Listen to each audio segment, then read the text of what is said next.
like anything when you first start something. Yeah, it does look good.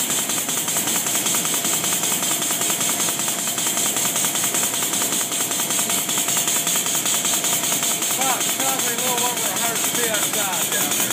Well, that's good. What do you got this?